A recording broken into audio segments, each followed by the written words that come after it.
बिस्मिल्लाहिर्रहमानिर्रहीम, अस्सलाम वालेकुम। Welcome to Aleem academy. आज हम करेंगे mathematics D1 7th addition revision exercise A1। इसमें हम सबसे पहले करेंगे क्वेश्चन नंबर 1। क्वेश्चन नंबर 1 ये है, find the HCF of 42, 66 and 78। और इसका बी पार्ट है, find the LCM of 7, 13 and 14। तो चलें स्टार्ट करते हैं इसका सोल्यूशन।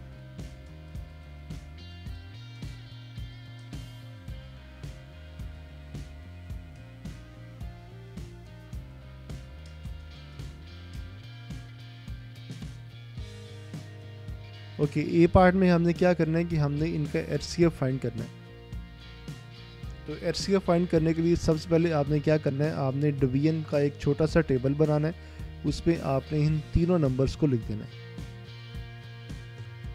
ओके जी, ये देखिए हमने टेबल बना लिया है और टेबल में हमने तीनों नंबर्स को लिख दिया है, 42, 66 और 78। आप देखें, आपने इसका HCF फाइंड करना है। तो HCF फाइंड करने के लिए आपने ये देखना है कि ये तीनों नंबर्स जो हैं वो किस एक टेबल में आते हैं। तो आप स्मॉलेस्ट नंबर यानी कि आप 2 से स्टार्ट किया करें। तो देखें 2 के टेबल में जो है वो तीनों नंबर्स डिवाइड होते हैं। कब डिवाइड होते हैं? 2 2 4, 2 1 2, 2 3 6, 2 3 6, 2 3 6, 1 रिमाइंडर आएगा 18 के साथ, तो 2 9 18। ओके जी, अब देखें कि अब ये तीनों नंबर जो हैं वो 21, 33 और 39, ये तीनों नंबर किस टेबल में आते हैं। तो ये तीनों नंबर जो हैं वो 3 के टेबल में आते हैं। 3 7 21, 3 1 3, 3 1 3, 3 1 3, 3 3 9। अच्छा, अब देखें जो ये नंबर हैं 7, 11 और 13, ये तीनों नंबर जो हैं वो किस टेबल में आते हैं। तो 7, 11 और 13 तीनों नंबर्स जो हैं वो किसी सेम टेबल में नहीं आते।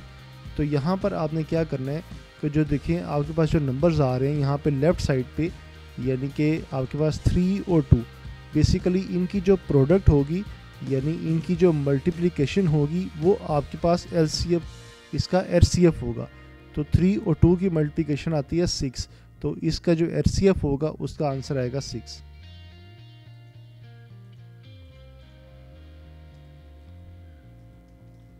तो यहाँ पर आपने लिखना है HCF इज इक्वल टू 6। तो ये फर्स्ट पार्ट का आंसर आ जाएगा आपके पास।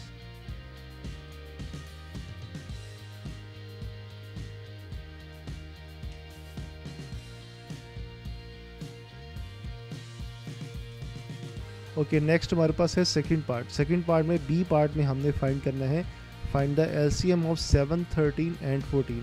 तो आपने उसी तरह से एक टेबल ड्रॉ करना है। टेबल ड्रॉ करने का मेथड भी आपको बता दें कि आपने क्या करना है। फ़र्ज़ करें अगर आप वर्ड में काम कर रहे हैं तो ये वाला क्वेश्चन हम वर्ड में सॉल्व कर रहे हैं, क्योंकि टेबल बनाना वर्ड में जो है वो बहुत आसान है। आपने यहाँ से इंसर्ट में जाना है, इंसर्ट से आपने टेबल में जाना है और टेबल से आपने यहाँ से 2 by 2 का टेबल ड्रॉ कर देना है। इसको आपने थोड़ा सा ड्रैग करके यहाँ पे ले आना है और यहाँ से आपने जाना है टेबल प्रॉपर्टीज़ में। टेबल प्रॉपर्टीज़ में जाके आपने यहाँ से जाना है बॉर्डर्स एंड शेडिंग में, और यहाँ से आपने क्लिक करना है, ये जो बॉर्डर्स हैं इन साइड वाले इनको आपने क्लिक करना है, यहाँ से ये ख़त्म हो जाएंगे। तो यहाँ पे आपने प्लस ओके कर देना है। ओके करना है तो ये देखें ये आपके पास टेबल आ जाएगा। अब आप इसको ड्रैग करें, थोड़ा सा इसको आप इस तरफ ड्रैग करें, ये जो लाइन है इसको आप थोड़ा सा यहाँ पे ड्रैग कर दें और इस टेबल को थोड़ा सा ऊपर कर दें। तो अब आपने यहाँ पर नंबर्स लिखने हैं। तो नंबर्स देखिए क्या है हमारे पास, 7, 13 और 14। तो यहाँ पर आपने लिखना है 7, 13 एंड 14।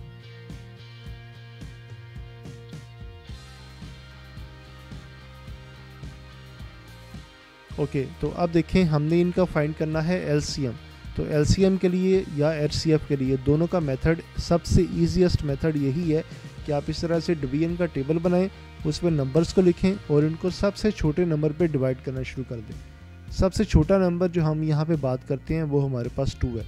तो 2 पे जो हैं वो तीनों नंबर्स डिवाइड नहीं होते। तो ना ही ये तीनों नंबर्स जो हैं वो 3 के टेबल में आते हैं, ना ही 4 में आते हैं, ना ही 5 में आते हैं, ना ही 6 में। ये इन तीनों टेबल 7 में भी नहीं आते, लेकिन इनमें से 2 नंबर ऐसे हैं दो नंबर ऐसे हैं जो कि 7 के टेबल में आते हैं, तो आप इसको 7 के टेबल पर डिवाइड करें। 7 1 ज़ा 7, तो 13 जो है वो वैसे ही आ जाएगा, और 7 2 ज़ा 14, तो आप देखिए 1 13 और 2 आ जाएगा। तो अब 1 13 और 2 में से कोई से भी ऐसे दो नंबर नहीं है जो कि किसी सेम टेबल पर डिवाइड होते हो। तो यहाँ पर आपने इसको आकर जो है आपने अब क्या करना है कि अब आप यहाँ पर इसको अपने ही टेबल पर डिवाइड करेंगे।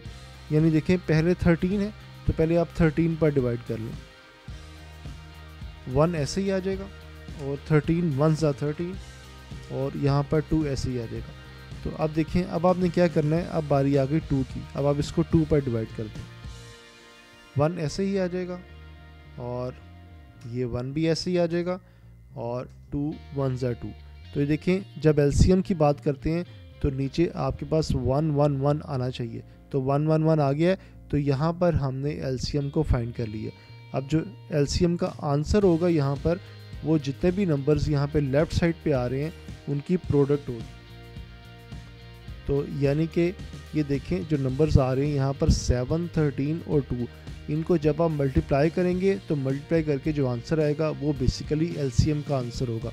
तो चलें अभी करके दिखाते हैं आपको।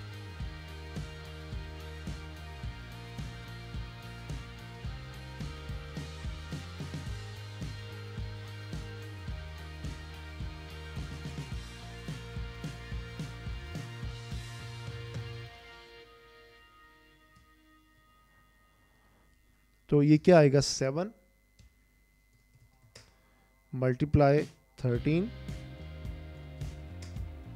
मल्टीप्लाई 2।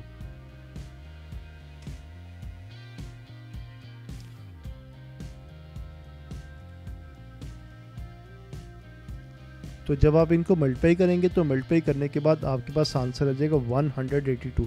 तो ये आपके पास इस क्वेश्चन में इसका एलसीएम का आंसर आ जाएगा 182। तो चलिए मूव करते हैं नेक्स्ट क्वेश्चन पे। नेक्स्ट हमारे पास क्वेश्चन नंबर 2 है। क्वेश्चन 2 ये है, द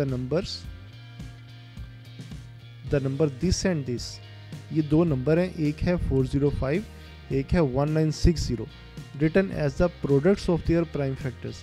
यानी इनको हमने इनके प्राइम फैक्टर्स की प्रोडक्ट्स में लिखा हुआ है। क्वेश्चन के अंदर ही ये दिया हुआ है कि उनको उनके प्राइम फैक्टर्स की प्रोडक्ट्स में लिखा हुआ है। कैसे लिखा हुआ है ये देखें, 405 is equal to 3 raise power 4 into 5 and 1960 is equal to 2 raise power 3 into 5 into 7 raise power 2। Okay, ये दोनों क्वेश्चन में गिवन है। हेंस फाइंड, तो हमने फाइंड क्या करना है, the greatest whole number which is factor of both this and this. पहले में हमने फाइंड करना है greatest whole number. Okay, greatest whole number, तो हम आपको पहले भी बता चुके हैं कि जहाँ पे बात आ जाए ग्रेटेस्ट की, उसका मतलब है कि आपने वहाँ पे HCF फाइंड करना है। ओके, लेकिन यहाँ पे HCF डिफरेंट मेथड से फाइंड होगा। तो आगे बात करते हैं दूसरे पार्ट की। इसमें सेकंड पार्ट क्या है, सेकंड पार्ट है the smallest whole number, the smallest whole number that is divisible by both this and this. तो जब बात आ जाए स्मॉलेस्ट होल नंबर की, तो इसका मतलब है कि आपने फाइंड करना है LCM। ठीक हो गया। तो चलें अभी आपको ये क्वेश्चन करके दिखाते हैं।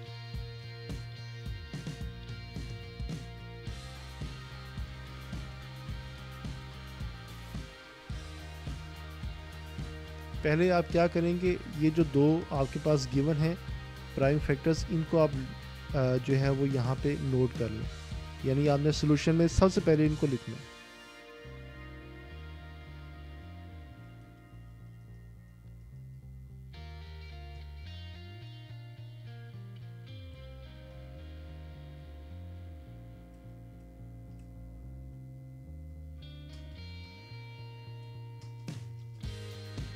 ओके जी, 405 is equal to 3 raise power 4 into 5 and 1960 is equal to 2 raise power 3 into 5 into 7 raise power 2। ये दो चीज़ें हैं जो आपको क्वेश्चन में गिवन है। ओके, तो अब हमने पहले पार्ट में क्या करना है, the greatest whole number which is a factor of both this and this.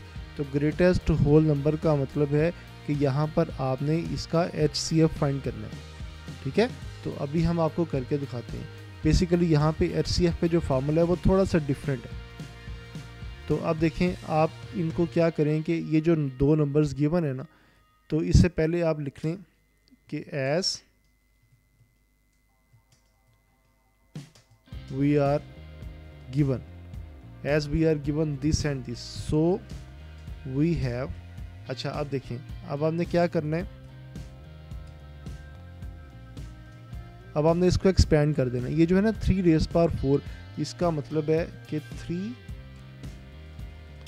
Multiply 3 multiply 3 multiply 3, यानी हम 3 को जो है वो 4 मरतबा लिख सकते हैं। ठीक है, तो इसका मतलब है 3 raise power 4 is equal to 3 multiply 3 multiply 3 multiply 3।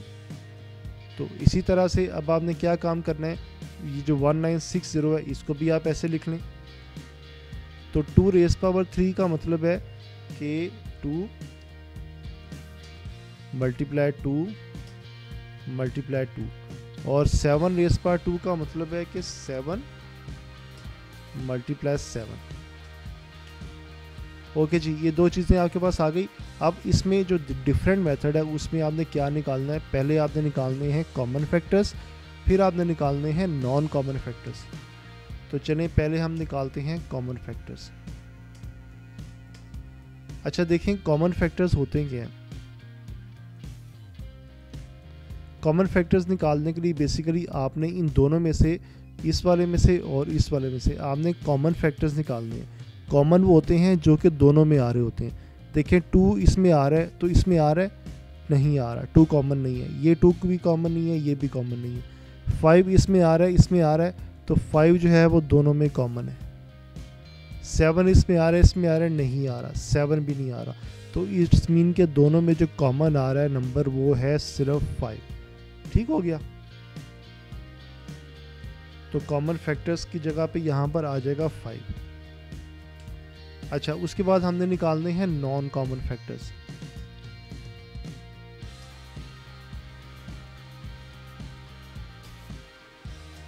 अच्छा जब नॉन कॉमन फैक्टर्स की बात करें तो कॉमन फैक्टर्स क्या थे, 5। तो 5 के अलावा ना आपके सारे नंबर आएंगे, ये वाला भी, ये भी, ये भी, ये भी, ये वाला भी, ये वाला भी, ये वाला भी, ये वाला भी और ये वाला भी। ठीक है, यानी सिर्फ 5 नहीं आएगा, सिर्फ यानी कि 5 नहीं आएगा, और 5 के अलावा बाकी सारे नंबर्स आएंगे नॉन कॉमन फैक्टर्स के अंदर।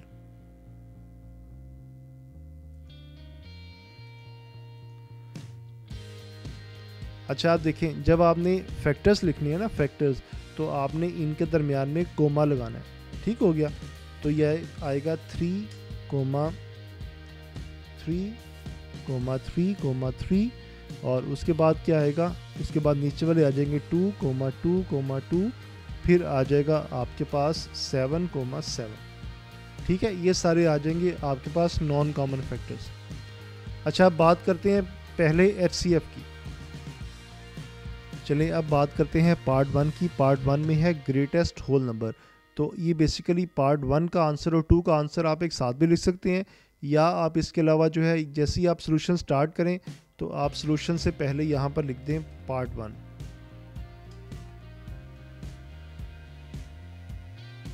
ओके, तो अब देखें यहाँ पर आएगा ग्रेटेस्ट। अच्छा पहले दोबारा उसको देख लें, पार्ट 1 में क्या है, the greatest whole number which is a factor of both this and this. तो आप यहाँ पे सिंपल लिख लें ग्रेटेस्ट होल नंबर। तो ग्रेटेस्ट होल नंबर बेसिकली यहाँ पे होगा HCF। तो HCF का फॉर्मूला होता है कॉमन फैक्टर्स। ओके, तो आप ऐसा करें कि ग्रेटेस्ट नंबर से पहले आप यहाँ पे HCF निकाल लें, HCF और LCM दोनों निकाल लें, फिर ये क्वेश्चन आपके लिए और इजी हो जाएगा। अच्छा HCF का फार्मूला ये होता है कि किसी भी नंबर जब इस तरह का क्वेश्चन आए तो उसमें जो आपने HCF निकालना है उसका फार्मूला है common factors.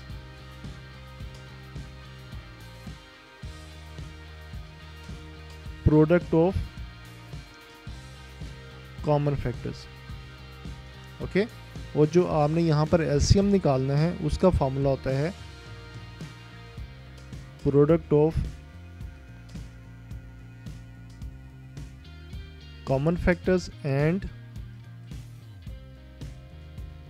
Non common factors. ठीक है, product of common factors and non common factors. तो इस फॉर्मूले के अकॉर्डिंग अगर आप देखें तो HCF आपके पास क्या आ जाएगा, HCF आपके पास आ जाएगा प्रोडक्ट ऑफ कॉमन फैक्टर्स। तो कॉमन फैक्टर तो आपके पास यहाँ पर एक ही है और वो कौन सा है, वो है 5। तो इसका जो HCF का आंसर आ जाएगा आपके पास 5। ठीक हो गया। तो अब अगर आप LCM की बात करें तो LCM यहाँ पर क्या आ जाएगा, LCM बेसिकली क्या होता है, कॉमन फैक्टर्स और नॉन कॉमन फैक्टर्स की प्रोडक्ट।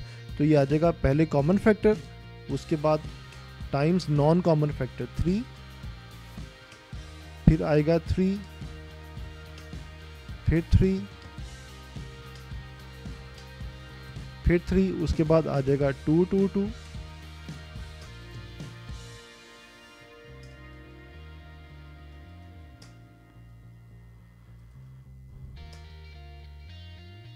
और उसके बाद आ जाएगा आपके पास 7 और फिर आ जाएगा 7। अच्छा जी, ये आपके पास आ जाएगा LCM। इसको अब आपने सारे को मल्टीप्लाई करना है। तो मल्टीप्लाई करने के बाद जो इसका आंसर आएगा ना, वो हम यहाँ पर लिखते हैं।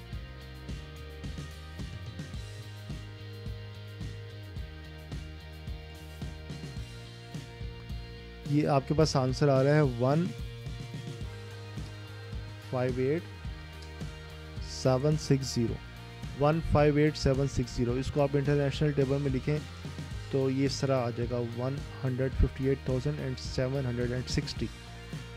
तो ये देखें, ये आपके पास आ रहा है LCM का आंसर। ये पेपर 2 का क्वेश्चन आएगा और पेपर 2 में आपके पास कैलकुलेटर अलाउड होता है, तो आप इसको कैलकुलेटर से भी कर सकते हैं। अच्छा जी, ये हमने LCM और HCF निकाल लिया। अब हमारे पास क्वेश्चन जो है ना वो आगे मज़ीद ईजी हो जाएगा।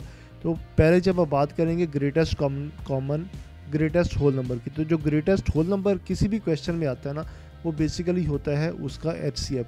तो इसमें HCF आ रहा है 5, तो ग्रेटेस्ट होल नंबर का आंसर आ जाएगा 5। ठीक है, तो आगे बात करते हैं सेकंड पार्ट की। अच्छा, सेकंड पार्ट में देखें, सेकंड पार्ट में हमने क्या फाइंड करना है। सेकंड पार्ट में है the smallest whole number that is divisible by both 405 and 1960। तो जब बात करते हैं ना स्मॉलेस्ट होल नंबर की, तो उसका मतलब है LCM। लेकिन आपने एक चीज़ याद रखें, किसी भी क्वेश्चन के अंदर आपने डायरेक्ट HCF या LCM नहीं लिखना होता। आपने इस तरह से स्मॉलेस्ट होल नंबर या ग्रेटेस्ट होल नंबर, इस तरह से आपने आंसर देना है। यानी कि जो क्वेश्चन में उन्होंने पूछा है, आपने उसी सेंस में उसका आंसर देना है। ओके, स्मॉलेस्ट होल नंबर का मतलब है कि LCM, तो ये आ जाएगा 158,000 और 760। तो ये इसका आंसर आ जाएगा। ये था क्वेश्चन नंबर 2। ओके, नेक्स्ट हमारे पास है question number 3। Question 3 word problem है और पूरी दुनिया के बच्चों की एक ही प्रॉब्लम है, वर्ड प्रॉब्लम। कुछ बच्चे ऐसे होते हैं कि उनको वर्ड प्रॉब्लम से डर नहीं लगता, उनको मज़ा आता है ऐसी प्रॉब्लम्स को सॉल्व करने में, और कुछ बच्चे जो हैं वो वर्ड प्रॉब्लम से भागते हैं। चलें जी, क्वेश्चन पढ़ते हैं हम। Mister Lee has agreed to sponsor 105 bags. Mr. Lee has agreed to sponsor 105 bags of crisps and 126 packets of fruit juice for a class gathering. Mr. Lee जो है उन्होंने क्लास गैदरिंग के लिए, यानी ये क्लास की जो है वो पार्टी है, उसके लिए मिस्टर क्रिस्प ने जो है वो एग्री हैं इस बात पे, यानी उन्होंने अरेंज किया है 105 बैग्स ऑफ क्रिस्प्स का और 126 पैकेट्स ऑफ फ्रूट जूस का। Each item is to be equally distributed among the students. Her item जो है वो स्टूडेंट्स में इक्वली डिस्ट्रीब्यूट होनी चाहिए या इक्वली डिस्ट्रीब्यूट हो रही है। फाइंड क्या करना है हमने, the greatest number of students, okay, that the refreshment can cater to, ज़्यादा से ज़्यादा नंबर ऑफ स्टूडेंट्स जिनको रिफ्रेशमेंट दी जा सकती है। सेकेंड पार्ट क्या है, the number of bags of crisps each student will receive, और वो नंबर ऑफ बैग्स क्रिस्प के जो कि हर स्टूडेंट रिसीव करेगा। थर्ड पार्ट क्या है, the number of packets of fruit juice each student will receive, और फिर फ्रूट जूस के वो पैकेट्स जो कि हर स्टूडेंट को मिलेंगे। तो चलें जी स्टार्ट करते हैं इसका सोल्यूशन। सबसे पहले बात करते हैं पार्ट 1 की।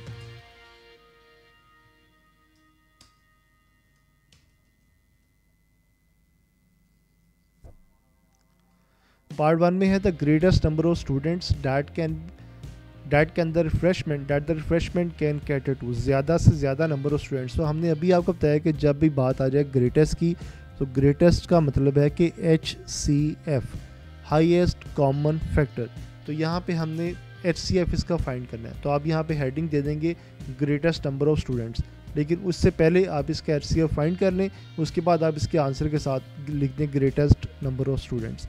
तो HCF फाइंड करने का मेथड हमने पहले भी आपको बताया, दोबारा आपको बताते हैं कि अगर आप माइक्रोसॉफ्ट वर्ड यूज़ कर रहे हैं तो वहाँ पे आपने टेबल में जाना है, 2x2 का टेबल ड्रॉ करना है और इसको थोड़ा सा आपने ऐसे ड्रैग कर देना है। और ये टेबल हमारे पास ख़राब हो गया है, हम इसको नीचे ले आते हैं क्योंकि वहाँ पे स्पेस कम है। अच्छा जी, तो अब आपने इसकी जाना है प्रॉपर्टीज़ में। प्रॉपर्टीज़ में जाके आपने जाना है बॉर्डर्स एंड शेडिंग में। यहाँ से आपने आके ये जो लाइंस आ रही हैं साइड पे, इनको आपने ख़त्म कर देना है और यहाँ पर ओके प्रेस कर देना है। तो ये टेबल हमारे पास गलत बन गया, हम इसको दोबारा बनाते हैं। ये देखिए जी टेबल ठीक बन गया है। तो अब आपने इस लाइन को थोड़ा सा आगे मूव कर देना है, इस लाइन को आपने थोड़ा सा ऊपर कर देना है ताकि आप यहाँ पर वैल्यूज़ इसकी जो है वो लिख सकें। तो यहाँ पर आपने वैल्यूज़ लिखनी है। वैल्यूज़ क्या है हमारे पास, 105 एंड 126 दो ही प्रोडक्ट्स हैं। तो एक आ जाएगी 105 और दूसरी आ जाएगी 126। ये नीचे आ रही है क्योंकि हमारा टेबल छोटा है, थोड़ा सा इसको हम आगे ड्रैग कर लेते हैं। अच्छा आप देखें, अब आपने पहले चेक करना है कि दोनों नंबर किस टेबल पर डिवाइड हो रहे हैं। तो देखें दोनों नंबर जो हैं वो, ये नंबर 2 पर डिवाइड नहीं होता, ये नंबर 2 पर डिवाइड होता है। तो इसलिए हम क्या करेंगे, हम 3 पर चेक करेंगे, यानी हमने HCF फाइंड करना है। तो HCF का मतलब है आपने एक टेबल ऐसा ढूंढना होता है जिस पर वो सारे के सारे नंबर डिवाइड होते हो। तो 3 पर चेक करते हैं। 3 पर हम चेक करने के लिए डिविजिबिलिटी क्राइटेरिया लगाते हैं। तो हम 5 और 1 को प्लस करते हैं तो आता है 6। 6 3 के टेबल में डिवाइड होता है, यस। तो ये सारा नंबर 3 के टेबल पे डिवाइड होता है। तो 1 + 2 होता है 3, 3 + 6 होता है 9। तो 9 3 के टेबल पर डिवाइड होता है, यस। तो ये सारा नंबर 3 के टेबल में डिवाइड होता है। तो हम इसको 3 पर डिवाइड करेंगे। डिविजिबिलिटी टेस्ट पर भी हम एक वीडियो बनाएंगे जो कि सिर्फ डिविजिबिलिटी टेस्ट पर होगी। तो उसमें आपको बताएंगे कि आप किसी भी नंबर को कैसे चेक कर सकते हैं कि आपने उसको किस नंबर पर डिवाइड करना है। 3 3 = 9, आगे आएगा 15, 3 5 = 15, 3 4 = 12 और फिर 3 2 = 6।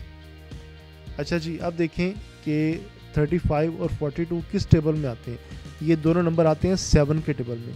तो आपने इसको डिवाइड कर देना है, 7 5 = 35 एंड 7 6 = 42। तो 5 और 6 आ जाएगा नीचे। तो ये देखें, ये हमारे पास एक चीज़ याद रखें कि ये 105 हमारे पास जो है वो पैकेट ऑफ क्रिस्प है और 126 हमारे पास जो है वो फ्रूट जूस है। तो अब देखें फर्स्ट पार्ट का आंसर। फर्स्ट पार्ट में क्या पूछा था कि the greatest number of students. तो यहाँ पे आपने लिखना है ग्रेटेस्ट नंबर ऑफ स्टूडेंट्स।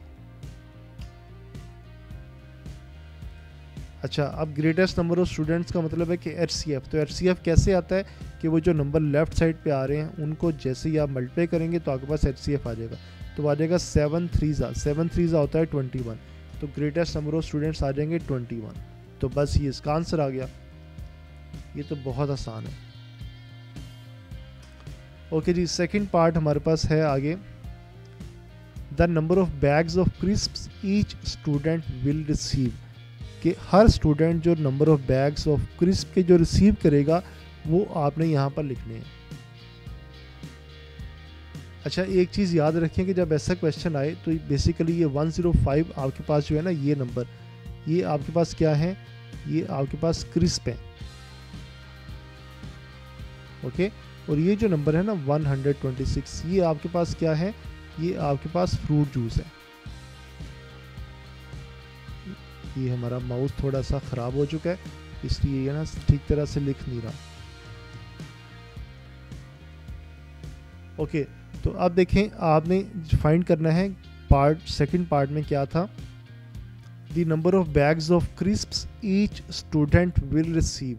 तो देखें ये क्रिस्प है, यहाँ से ये डाटा आया और यहाँ से ये डाटा आया। तो ये जो है ना लास्ट वाला डाटा, जब हम HCF फाइंड करते हैं तो जो नंबर्स यहाँ पे बचते हैं ना, बेसिकली वो उसकी रिमेनिंग इंफॉर्मेशन होती है। तो यहाँ पे जो 5 आ रहा है, इसका मतलब है कि ये 5 जो है वो बैग्स हैं, नंबर ऑफ क्रिस्प है जो कि स्टूडेंट्स रिसीव करेंगे। यानी आप क्वेश्चन देखें, क्वेश्चन में क्या है, the number of bags of crisp each student will receive. तो ये वो डाटा आ रहा है जो कि ईच स्टूडेंट रिसीव करेगा। तो क्रिस्प के नीचे, ये क्रिस्प का था ना 105, तो इसके नीचे आ गया क्रिस्प का आंसर। ओके, तो ईच स्टूडेंट विल रिसीव का जो आंसर आ जाएगा वो आ जाएगा 5। अब आगे यहीं से हम सोल्व करते हैं सी पार्ट। तो सी पार्ट में क्या है, the number of packets of fruit juice each student will receive. यानी कि फ्रूट जूस के वो पैकेट कितने होंगे जो कि हर स्टूडेंट रिसीव करेगा। तो ये जो डाटा लास्ट रो में आता है, ये बेसिकली कौन सा डाटा है, ये जो रिमाइंडर है ये वो डाटा है जो कि ईच स्टूडेंट रिसीव करेगा। तो ये देखें, ये हमारे पास फ्रूट जूस थे 126, तो यहाँ से क्या आंसर आ रहा है 6। तो ईच स्टूडेंट जो रिसीव करेगा फ्रूट जूस, उसकी तादाद होगी 6। उम्मीद है आपको समझ आ गई होगी। तो सेकंड पार्ट को लिखते हैं, the number of bags of crisps. यहाँ पे आप शॉर्ट कर लें इसको, crisp bags that each student will receive, वो आपके पास आ जाएगा 5। और फिर आगे बात करते हैं थर्ड पार्ट की। तो fruit juices that each student will receive,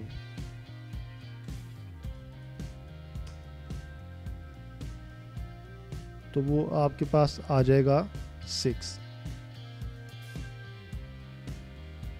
तो ये इसका फाइनल आंसर आ जाएगा क्वेश्चन नंबर 3 का।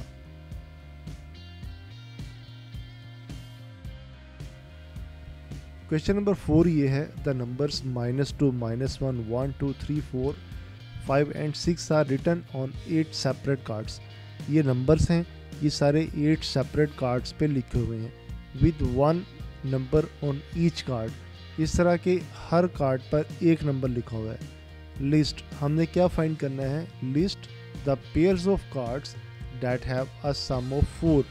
हमने उन कार्ड्स के पेयर्स को लिस्ट करना है, यानी कार्ड्स के वो वाले पेयर बताने हैं जिनका सम 4 है, यानी जिनको प्लस करने से आंसर 4 है।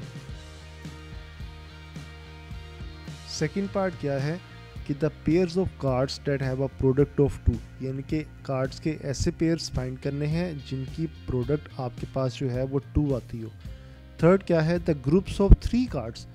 3 कार्ड्स, पहले क्या फाइंड करना है, पहले दोनों पार्ट्स में the pairs of cards. Okay, pairs का मतलब है कि 2 कार्ड्स। ओके, 2 कार्ड्स, और द ग्रुप ऑफ 3 कार्ड्स, यहाँ पे 3 कार्ड्स फाइंड करने हैं that have a sum of 10, जिनका सम 10 आता हो। तो चलें अभी करके दिखाते हैं आपको। जब पेयर्स की बात करें तो पेयर्स का मतलब है कि आपने जो आंसर आपका आना चाहिए वो सेट की फॉर्म में आना चाहिए। ओके, तो देखें पहले क्या ए पार्ट को सॉल्व करते हैं। फर्स्ट पार्ट है the pair of cards that have a sum of 4। तो देखें ऐसे आपने कार्ड्स के पेयर ढूंढने हैं जिनका सम 4 आता हो। तो 4 कैसे आएगा, एक आप अगर -2 को आप कंबाइन करें 6 के साथ तो आपके पास आंसर आ जाएगा, यानी कि 6 - 2, ये कंबाइन कर दिया तो आंसर आपके पास आ गया 4।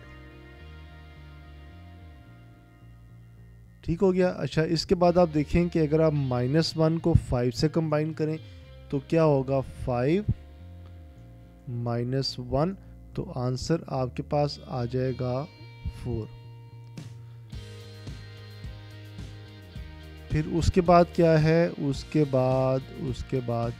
बाद आप 1 और 3 को प्लस करें तो आपके पास जो आंसर आएगा वो आ जाएगा 4।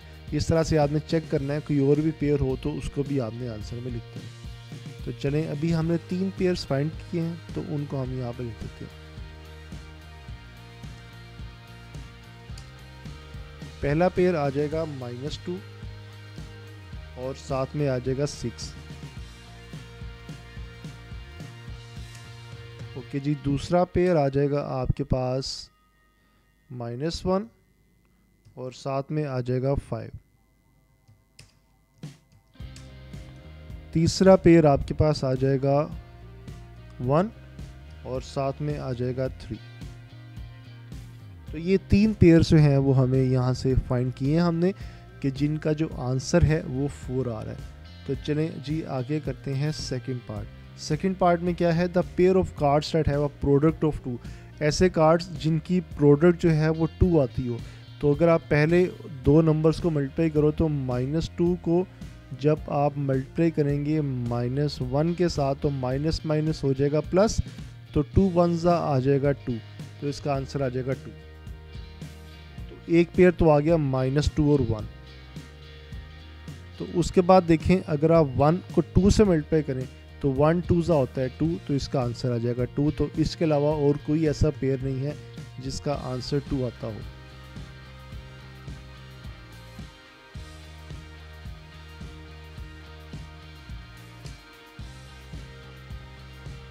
पहला आ जाएगा -2 और साथ में -1।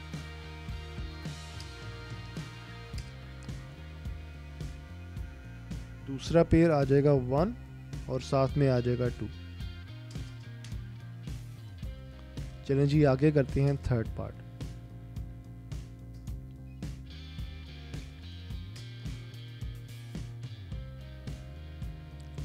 अच्छा देखें जी, थर्ड पार्ट की बात करते हैं। तो थर्ड पार्ट में क्या है, the group of 3 cards that have a sum of 10। तो 3 कार्ड्स, अगर आप -2 को कंबाइन करें, -2 तो माइनस हो सकता है, तो -2 को 5 और 6 के साथ कंबाइन करें तो 5 6 11 11 -2 9। नहीं, ये नहीं है। अगर आप -1 को कंबाइन करें, -1 5 और 6, तो 5 और 6 हो गया 11 11 -1 का आंसर आ जाएगा आपके पास 10। तो पहला पेयर आपने लिख देना है -1 5 और 6, साथ साथ में लिख देते हैं ताकि हमें भूल ना जाए कि पहला पेयर हमने कौन सा फाइंड किया। ओके जी, अब चलते हैं दूसरा पेयर फाइंड करते हैं। -2 भी चेक कर लिया, 1 भी चेक कर लिया।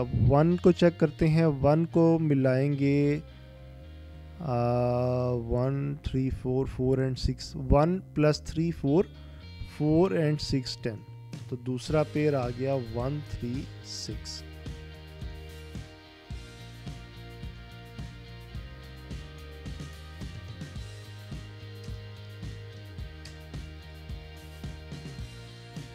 चैलेंज ये आगे थर्ड पेयर को फाइंड करते हैं। तो 1 को देखते हैं कि और किसी के साथ कंबाइन कर सकते हैं। 1 2 3 3 2 5 1 6, 1 3 4 और 4 4 8, तो 1 4 5 1 और 4 5 5 और 5 10। तो 1 4 5 आपके पास आ जाएगा थर्ड पेयर, 1 4 एंड 5।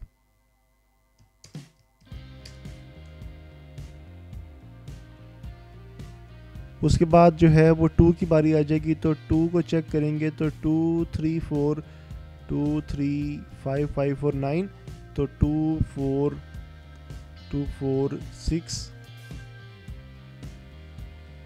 2 4 होता है 6, तो 6 और 5 11 हो जाएगा। तो 2 और 2 3 5 और फिर 5, तो ये आ जाएगा 2 3 और 5।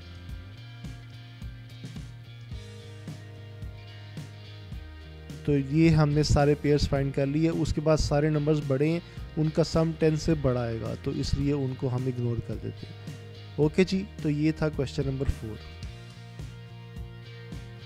नेक्स्ट हमारे पास क्वेश्चन नंबर 5 है। क्वेश्चन 5 ये है, estimate each of the following without using a calculator. हमने इनको एस्टिमेट करना है कैलकुलेटर यूज़ किए बगैर। ओके, एस्टिमेट का मतलब है कि हमने इनका आंसर जो है वो गेस करना है। जब हमने आंसर गेस करना है या हमने आंसर एस्टिमेट करना है तो हम इसका क्लोजेस्ट नंबर जो है उसको हम कंसिडर करते हैं। अगर 101 की बात करें तो 101 का क्लोजेस्ट होल नंबर जो है, होल नंबर या क्लोजेस्ट टेंस या क्लोजेस्ट हंड्रेड्स, तो वो हमारे पास आ रहा है 100। यानी कि इसका जो क्लोजेस्ट टेंस है वो हमने ले लिया, वो आएगा 100। इसको मल्टीप्लाई करेंगे। अब देखें 80 का स्क्वायर रूट, तो 80 का स्क्वायर रूट जो है वो नहीं होता। ओके, यानी कि हमें होल नंबर चाहिए होता है एस्टिमेट करने के लिए। तो अगर 80 का स्क्वायर रूट लेंगे तो वो होल नंबर नहीं आएगा, वो डेसिमल्स में आएगा 80.7 का। तो आप क्या करें, इसका क्लोजेस्ट ऐसा नंबर ढूंढें जिसका स्क्वायर रूट एग्जिस्ट करता हो। ओके, तो देखें 80.7 या 80 का जो क्लोजेस्ट नंबर है जिसका स्क्वायर रूट एग्जिस्ट करता है वो है 81। तो 81 का स्क्वायर रूट क्या होता है, वो होता है 9। तो 9 को आप 100 से मल्टीप्लाई करें तो आपके पास आंसर आ जाएगा 900 पार्ट 1 का। चलें अभी कैलकुलेट करके दिखाते हैं। कैलकुलेट तो कुछ नहीं करना, बस ये एस्टिमेट है तो हमने इसमें एस्टिमेट करना है।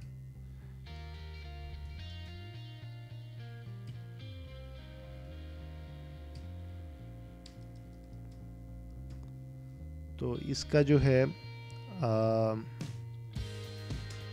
सिंपल आप लिख लें आंसर इज इक्वल टू, या आप आंसर ना लिखें, आप ऐसा करें कि आप इज इक्वल टू लगाकर पहले नंबर का लिख लें 100 एस्टिमेटेड वैल्यू और दूसरे नंबर की लिख लें एस्टिमेटेड वैल्यू 9। नेक्स्ट स्टेप में आप क्या करें कि आप इनका आंसर लिख दें, वो आ जाएगा 900। तो ये आपके पास आंसर आ गया। अब क्वेश्चन में क्या था, estimate each the following without using a calculator. तो यहाँ पे आप सिंपल लिख लें कि आंसर या एस्टिमेटेड वैल्यू, आंसर थोड़ा सा ऑड हो जाएगा तो आप एस्टिमेटेड वैल्यू और उसके बाद आप लिख लें is equal to 900। That's it. चलें जी आगे मूव करते हैं बी पार्ट पे।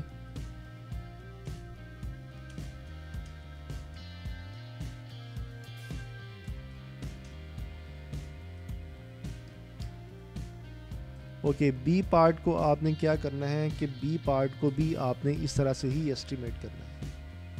यहाँ पर आपको पहले ये बता दें कि किस तरह की वैल्यूज़ आपने लेनी है। सबसे पहले देखें आ रहा है क्यूब रूट ऑफ 26। तो देखें 26 का क्यूब रूट एग्जिस्ट नहीं करता, एग्जिस्ट करता है लेकिन वो डेसिमल्स में आता है और एस्टिमेशन में हमें चाहिए होते हैं whole numbers. Okay, to the nearest tens और नियरेस्ट हंड्रेड्स। तो 26 के करीबी ऐसा नंबर देखें, 26 के करीब ऐसा नंबर जो आता हो जिसका क्यूब रूट एग्जिस्ट करता है, और वो नंबर होगा 27। क्योंकि 27 का क्यूब रूट लेंगे तो आपके पास 3 आएगा, क्योंकि 3 को जब आप 3 टाइम्स मल्टीप्लाई करेंगे, 3 मल्टीप्लाई 3 मल्टीप्लाई 3, तो उसका आंसर आएगा 27। 3 3 ज़ा 9, 9 3 ज़ा 27। तो जब 27 का क्यूब रूट लेंगे तो वो आ जाएगा 3, तो इसका आंसर आपके पास आ जाएगा 3।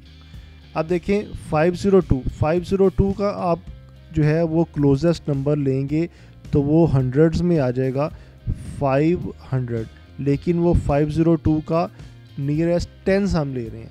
ओके, 502 के नियरेस्ट टेंस ले रहे हैं, लेकिन हमने होल नंबर लेना है तो या तो वो 500 हमने नियरेस्ट टेंस या नियरेस्ट 100 में लेते हैं ताकि सारे ज़ीरोज़ आ जाएं तो उसको सॉल्व करना इजी हो जाए। ओके जी, तो इसके बाद हम आगे क्या आएगा, डिवाइड। तो 49 का क्लोजेस्ट ले लें आप तो वो आ जाएगा आपके पास 50।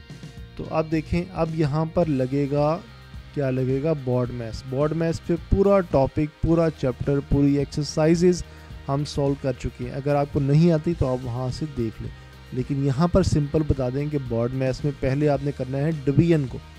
ठीक है, तो 500 को डिवाइड करना है 50 पे, उसके बाद जो आंसर आएगा उसको मल्टीप्लाई करना है 3 के साथ। तो अब ये सारी वर्किंग जो है वो आपको करके दिखाते हैं। तो आपने डायरेक्ट इसके आंसर्स लिख देने हैं वहाँ पर कन्वर्ट करने के बाद, यानी कि एस्टिमेट करने के बाद। तो पहले का आंसर आ जाएगा 3, उसके बाद आप लिखें मल्टीप्लाई 500। याद रखें साइंस चेंज नहीं होते, साइंस एस्टिमेट नहीं होते, ओके। अक्सर बच्चे चाइल्डिश क्वेश्चन करते हैं कि हम जो साइन आ रहा है डिवीजन का उसको हम एस्टिमेट करके मल्टीप्लिकेशन में कन्वर्ट कर देते हैं। This is not possible, okay. तो ये देखें 49 का आ जाएगा 50। ओके जी, अब देखिए बॉड मैथ्स। बॉड मैथ्स में क्या होता है कि पहले आपने डिवाइड करना है 500 को 50 पर। तो 500 10 होता है 50। तो नेक्स्ट स्टेप आप जो है वो इन दोनों को मल्टीप्लाई करेंगे तो आ जाएगा 30। तो ये आपका आंसर आ गया। आंसर से पहले आप लिख दें कि एस्टिमेटेड वैल्यू, तो ये आ जाएगा आपके पास 30। ऑलराइट जी, ये हो गया बी पार्ट। नेक्स्ट सॉल्व करते हैं सी पार्ट को। कितने मजे के क्वेश्चंस हैं ये तो। और मुझे मज़ा क्यों आता है मैथमेटिक्स सॉल्व करने में? You know, because I love mathematics and you should also love your mathematics. चलें जी, सी पार्ट की बात करते हैं। तो सी पार्ट में देखें क्या होगा कि 65 का जो है वो आंसर आ जाएगा, यानी कि क्लोजेस्ट नंबर जिसका स्क्वायर रूट एग्जिस्ट करता है वो है 64। तो 64 का आंसर आ जाएगा आपके पास 8। मल्टीप्लाई जो 63 का क्लोजेस्ट नंबर जिसका क्यूब रूट एग्जिस्ट करता है वो नंबर है आपके पास 64, क्योंकि 4 4 ज़ा 16, 16 4 ज़ा 64, तो ये आ जाएगा 4। 64 का क्यूब रूट होता है 4 डिवाइडेड बाई 17 का क्लोजेस्ट नंबर, यानी कि नियरेस्ट टेंस नंबर जो इसके आएगा वो या तो 10 आएगा या 20 आएगा। तो 10 तो आ नहीं सकता, तो हम लेंगे 20। 20 क्यों लेंगे? क्योंकि 17 15 से बड़ा है, 15 के बाद आ रहा है, इसलिए उसका क्लोजेस्ट नंबर 20 होगा। तो ये तो थोड़ा सा डिफ़िकल्ट सा क्वेश्चन है, तो चलें अभी करके दिखाते हैं आपको।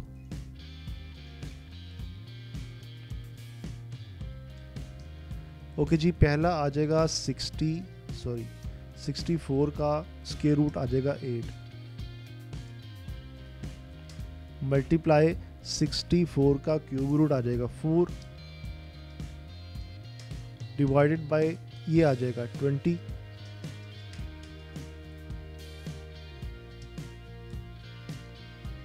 ओके, अब आपने इसको एस्टिमेट करना है। तो देखें ये पेपर 1 का क्वेश्चन है। पेपर 1 में ज़्यादा वर्किंग करनी भी नहीं होती और ज़्यादा वर्किंग की जगह भी नहीं होती। तो हम आपको वर्किंग करके दिखा रहे हैं इसलिए ताकि आपकी प्रैक्टिस हो जाए।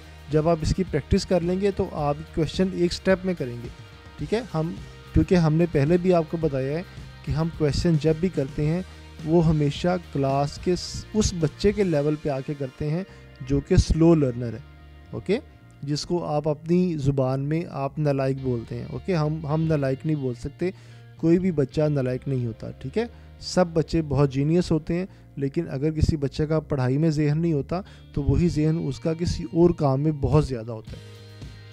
अच्छा जी, तो ये देखें आप क्या करें, आपके जो आपको डिवीजन का साइन नज़र आ रहा है ना, इसको आप कन्वर्ट कर दें मल्टीप्लिकेशन में। तो ये नेक्स्ट नंबर जो है ना ये आपके पास आ जाएगा 1/20। ठीक हो गया।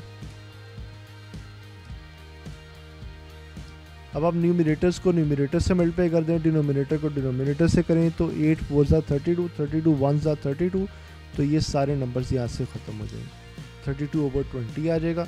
तो अब आप इसको कैंसिल करें। कैंसिल करेंगे तो 2 10 ज़ा 20, तो 2 16 ज़ा 32। बस इससे ज़्यादा कैंसिल ना करें। अब देखें 16 को डायरेक्ट आप जब 10 पे डिवाइड करेंगे तो आपके पास आंसर आ जाएगा 1.6। तो अब देखें 1.6 जो है वो किसके क्लोजेस्ट है, किस होल नंबर के क्लोजेस्ट है? 1.6 जो है वो 2 के क्लोजेस्ट है। तो इसका जो एस्टिमेटेड आंसर आ जाएगा ना वो आपके पास आ जाएगा 2। तो यहाँ पर आप लिख दें कि estimated value is equal to 2। Okay, ये था हमारे पास जनाब क्वेश्चन नंबर 5। इसके बाद हम करते हैं क्वेश्चन नंबर 6। क्वेश्चन नंबर 6 ये है, Lexin takes 6.8 minutes to walk from her home.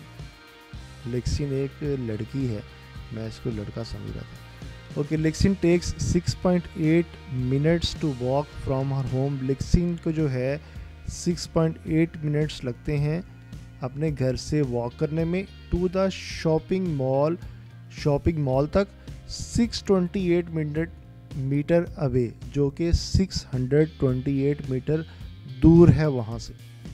ठीक है, यानी लेक्सिन को 6.8 मिनट्स लगते हैं अपने घर से शॉपिंग मॉल पे जाने के, और वो शॉपिंग मॉल जो है ना वो उसके घर से 628 मीटर दूर है। Write down a calculation you could do mentally. Okay, mentally का मतलब है कि आपने यहाँ पर एस्टिमेट करना है। Okay, mentally to estimate the average speed for हर journey in metre per second. तो हमने एवरेज स्पीड फाइंड करनी है, लेकिन किस में? Metre per second. तो एवरेज स्पीड का फॉर्मूला होता है डिस्टेंस ओवर टाइम। डिस्टेंस क्या है? 628 ओवर टाइम आ जाएगा 6.8 मिनट्स। लेकिन यहाँ पर जो हमने आंसर देना है वो देना है मीटर ओवर सेकेंड्स में। ओके, तो 628 मीटर जो है वो तो वैसे ही रहेगा, और जो नीचे आएगा वो टाइम आएगा सेकंड्स में। ओके, तो देखें 6.8 मिनट्स हैं, तो आप इसको जो है वो राउंड ऑफ करें, 6.8 को नियरेस्ट होल नंबर में राउंड ऑफ करें तो ये आ जाएगा 7। ठीक है, तो आप देखें 1 मिनट में 60 सेकंड होते हैं, तो 7 मिनट में 7 मल्टीप्लाई 60 सेकंड्स आ जाएंगे। ओके, तो हम इसका आंसर अभी कैलकुलेट कर लेते हैं, वेरी इजी। तो हमने क्या फाइंड करना है?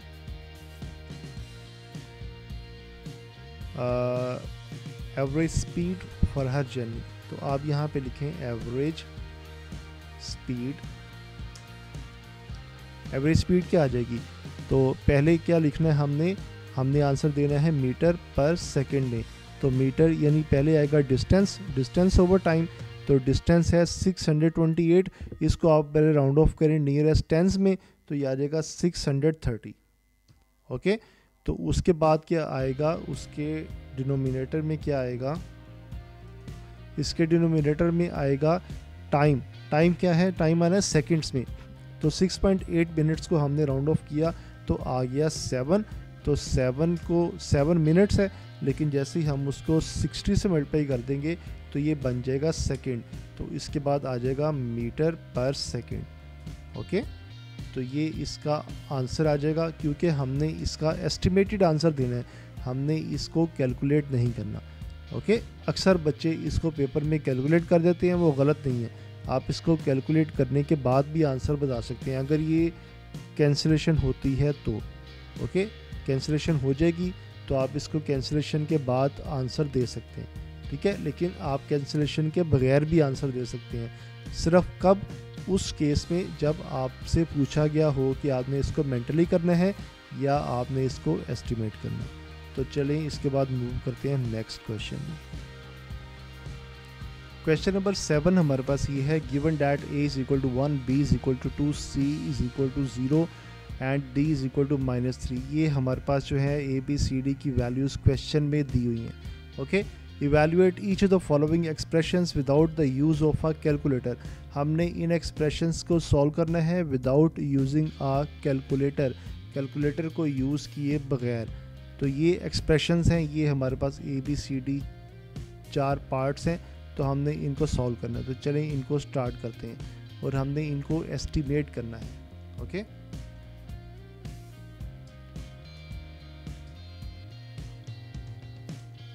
जब आपने पेपर में एस्टिमेट करना है तो आपने इसको कोशिश करनी है कि आप इसको डायरेक्ट करें, लेकिन हमने आपको समझाना है इसलिए हम इसको थोड़ा सा सॉल्व करके आपको दिखाएंगे।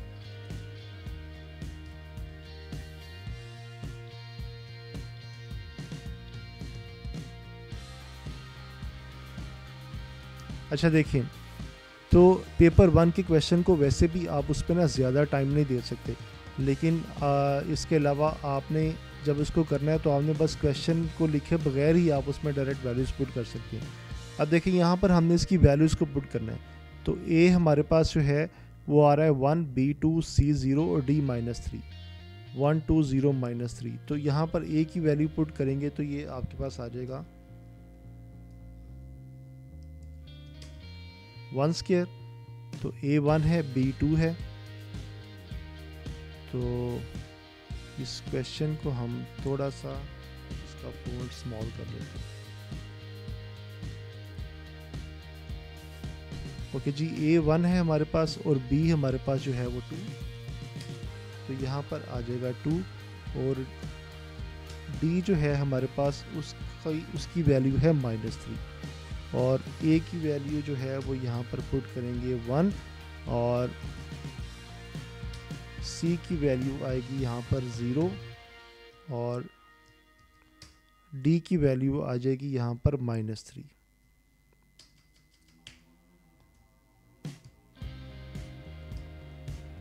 अच्छा, आप देखें जब आपने इसको सॉल्व करना है तो अब आपने इसका डायरेक्ट आंसर लिखना है, ठीक है। इतना टाइम नहीं है आपके पास कि आप इसको आप बारी बारी पहले 1 का स्क्वायर फाइंड करें, फिर आप 2 को लिखें, फिर मल्टीप्लाई के लिखें, उसके बाद आप इसको सॉल्व करें। नहीं, आपने इसको डायरेक्ट करना है।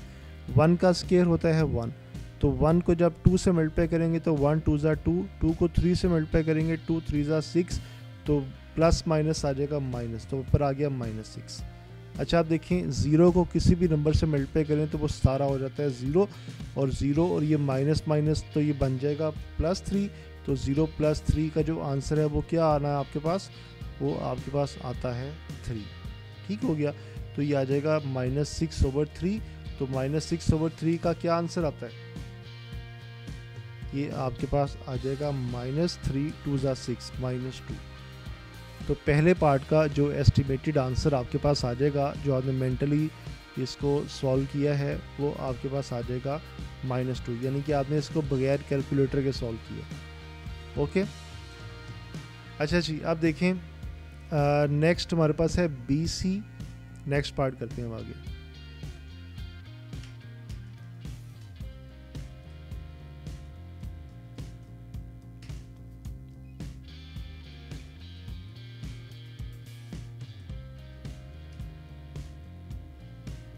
Without calculator.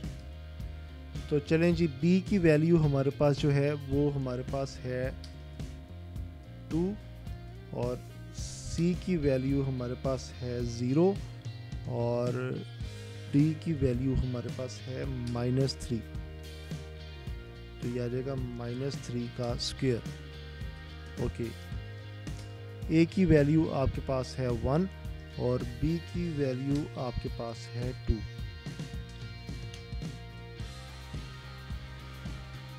तो चलें जी, विदाउट कैलकुलेटर सॉल्व करते हैं इसको। तो 2 को जब 0 से मल्टीप्लाई करेंगे तो ये सारा आपके पास आ जाएगा 0। तो -3 का जब आप स्क्वायर एक्सपेंड करेंगे तो इसका मतलब है कि -3 को -3 से मल्टीप्लाई करना है, तो ये बन जाएगा +9। तो 0 प्लस यहाँ पर आ जाएगा आपके पास 0 + 9। ओके, तो नीचे 1 + 2 का आंसर आपके पास आ जाएगा 2। तो ऊपर भी आप इसको डायरेक्ट 9 लिख दें, 9/2। तो 9/2 आपके पास आ जाएगा। 9/2 नहीं आएगा, नीचे 2 + 1 का आंसर होता है 3, 9/3 आएगा आपके पास। तो 9/3 जब आ जाए तो 3 3 ज़ा 9 होता है, तो इसको कैंसिल करेंगे तो 3 आपके पास आंसर आ जाएगा। बहुत ही आसान क्वेश्चंस हैं। नेक्स्ट आगे हम करते हैं C पार्ट।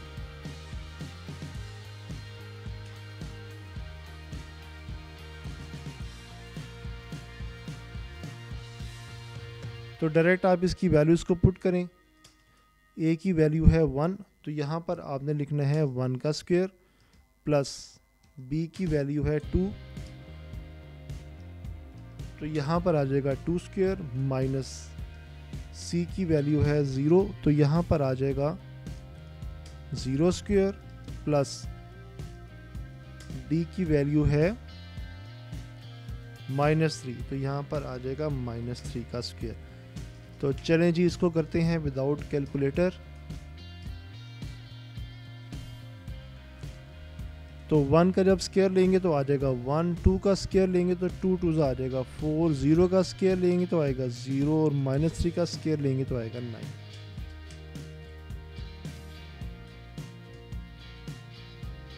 तो 9 प्लस 9 माइनस 0 9, 9 प्लस 4 13, 13 प्लस 1 14, 14 जो है वो इस क्वेश्चन का फाइनल आंसर आ जाएगा। नेक्स्ट मूव करते हैं डी पार्ट पे।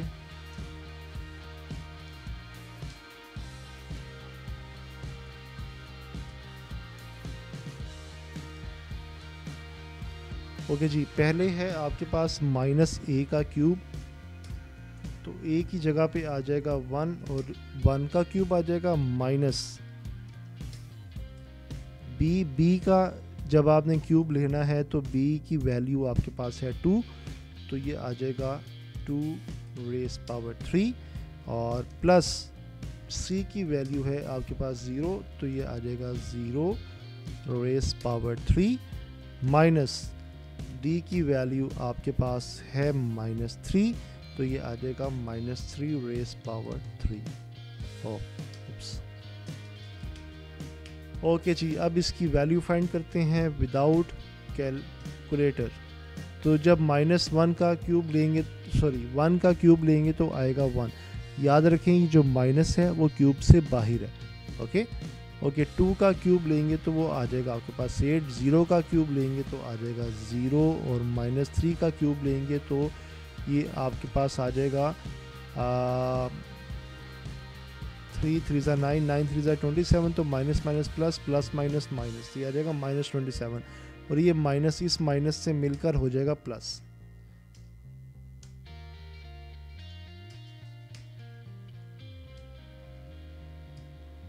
अब देखें जी, -8 और -1 का आंसर आपके पास आता है -9, तो -9 प्लस 0 -9, तो -9 प्लस 27, तो ये आपके पास आंसर आ जाएगा +18। तो 18 आपके पास इसका डी पार्ट का आंसर आ जाएगा। तो नेक्स्ट क्वेश्चन की तरफ मूव करते हैं।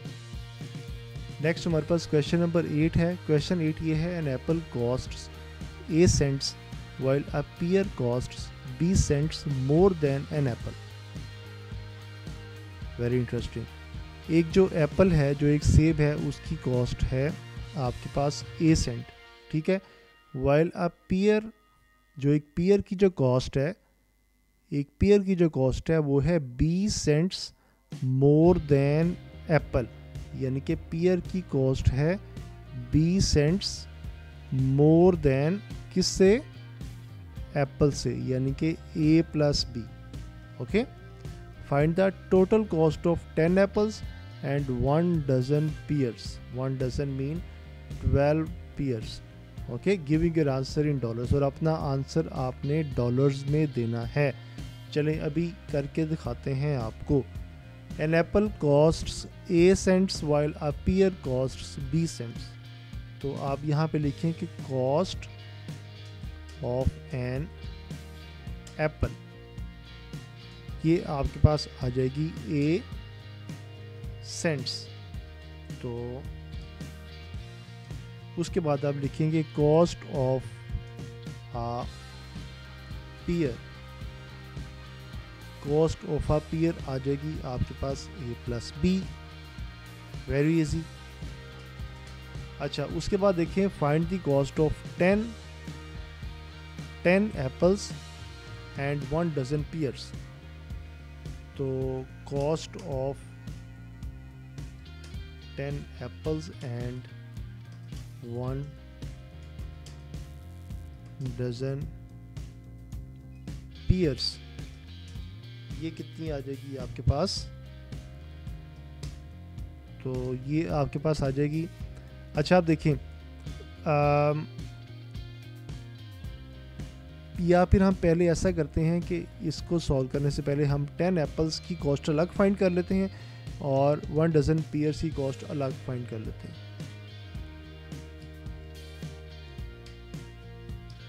ओके, तो कॉस्ट ऑफ, पहले यहाँ पे हम लिखेंगे 10 एप्पल्स।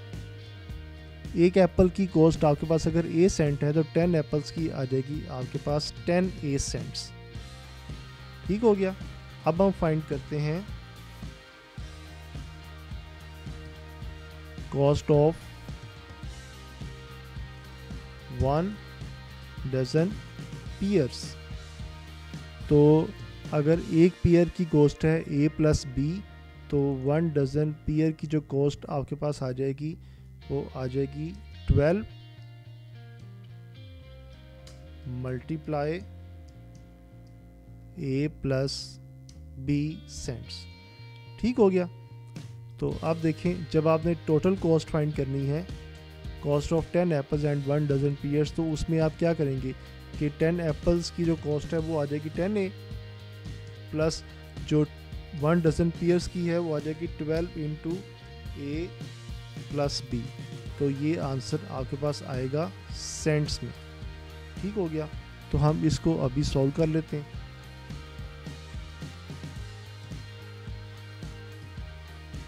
तो जब सॉल्व करेंगे तो ये आपके पास जो है ना 12a, इसको एक्सपेंड करेंगे तो ये आ जाएगा 12a प्लस 12b। ओके।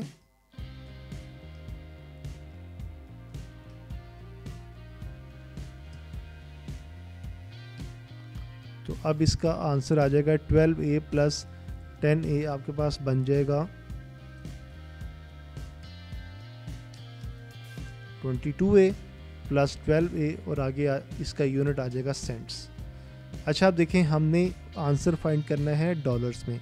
तो याद रखें कि जो $1 है ना, $1 उसके अंदर जो है ना आपके पास होते हैं 100 सेंट्स। ठीक है। तो अब हमने सेंट्स से मूव करना है डॉलर्स में, यानी कि स्मॉल यूनिट से मूव करना है बिग यूनिट में। तो इसको मूव करने के लिए अलीम एकेडमी का एक फार्मूला है, उसको आप भी यूज़ करें और आप भी सीख लें उसको। वो फार्मूला जो हमने बनाया है वो है SB और D। ठीक है, SBD। SBD का मतलब है कि स्मॉल टू बिग डिवाइड, यानी जब आपने स्मॉल टू बिग जाना है तो आपने डिवाइड करना है। तो सेंट स्मॉल है, डॉलर बिग है। जब आपने सेंट से डॉलर में जाना है तो आपने इसको डिवाइड करना है। डिवाइड किससे करना है? इसके रिलेशन में जो बड़ा नंबर आ रहा होगा उसके साथ। ये डॉलर और सेंट का रिलेशन है, बड़ा नंबर 100 है तो आपने 100 से डिवाइड करना है। ठीक है। हम कोशिश करेंगे कि छोटे नंबर से बड़े नंबर पे डिवाइड करते हैं, या बड़े से छोटे पे डिवाइड करते हैं, मल्टीप्लाई करते हैं, क्या करते हैं, इस पर भी हम एक पूरी वीडियो बनाएं ताकि आपको अच्छी तरह समझ आ जाए कि हम यूनिट्स को कैसे कैलकुलेट करते हैं। ओके जी। तो अब नेक्स्ट स्टेप पे आपने इसको कन्वर्ट करना है डॉलर्स में। अच्छा, जैसे ही आप इसको डॉलर्स में कन्वर्ट करेंगे तो आप इसके ऊपर भी एक काम करें कि आप जो है ना यहाँ पर ना ब्रैकेट्स यूज़ कर लें। उससे ना ये पता चलेगा कि सेंट्स अलग हैं और जो है ना ये वैल्यू अलग है। तो यहाँ पर हम क्या करते हैं, यहाँ पर भी हम ब्रैकेट यूज़ कर लेते हैं। अच्छा, देखिए, जब यहाँ से पहले आएगा यहाँ पे डॉलर का साइन, और ये जो सेंट है ना यहाँ से, ये यहाँ से ख़त्म हो जाएगा। अच्छा, जैसे ही आप इसको डॉलर में कन्वर्ट करेंगे ना तो साथ ही आपने इसको डिवाइड कर देना है 100 के साथ।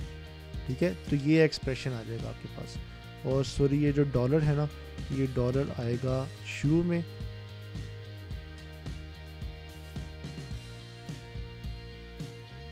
यहाँ पर।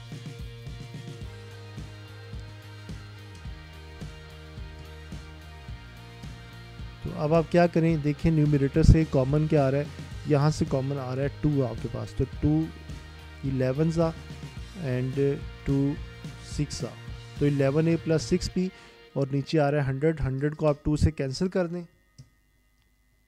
जब कैंसिल करेंगे तो आपके पास आंसर आ जाएगा 100 कैंसिल होकर रह जाएगा और 9,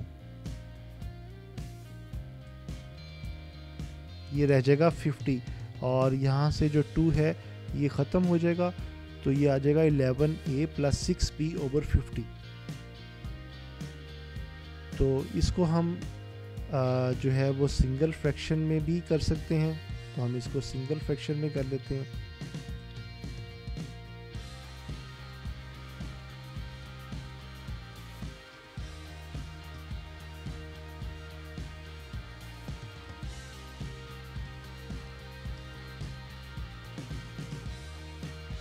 ओके जी, ये आ जाएगा आपके पास answer 11a + 6b whole over $50 आपके पास इसका फाइनल आंसर आ जाएगा।